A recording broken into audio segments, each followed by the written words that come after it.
Talk about a little bit of how Elon Musk escapes this. Well, he runs away at 17 like everybody. Ben Franklin runs away at 17. Einstein runs away at 17. Right. You and I went down to, some Mardi Gras party or something, and Einstein's running away, his palms are sweating.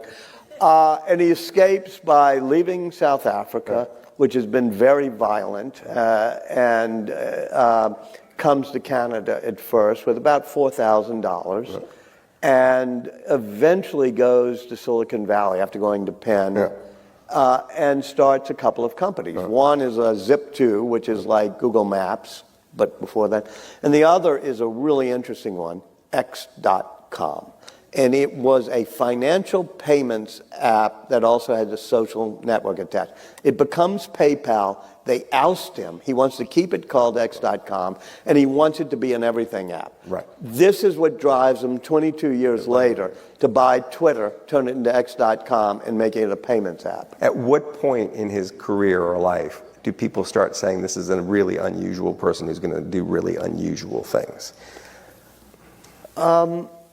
I think... I couldn't figure that out from the story. Yeah, I think his first two companies, which are Zip2 and then what we'll call PayPal, both are successful, and they both make them, you can probably remember the numbers, like 100 million or so, which is a lot of money. Yeah.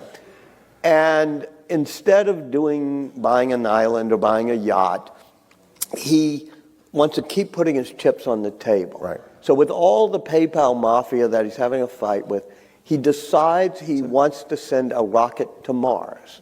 And they keep saying, what are you talking about? He says, well, if we don't become a spacefaring civilization, human consciousness may die out. And they say, hey, bro, you're going nuts. This is where he becomes different from everybody. Correct. And this is where everybody, Peter Thiel, I talked to him, and Reid Hoffman, that whole PayPal mafia, they say suddenly, once he had a couple $100 million, he decides to put it all into trying to get a rocket to Mars. So this is a different risk profile than most people. Peter Thiel said that most great entrepreneurs know how to calculate risk. Yeah.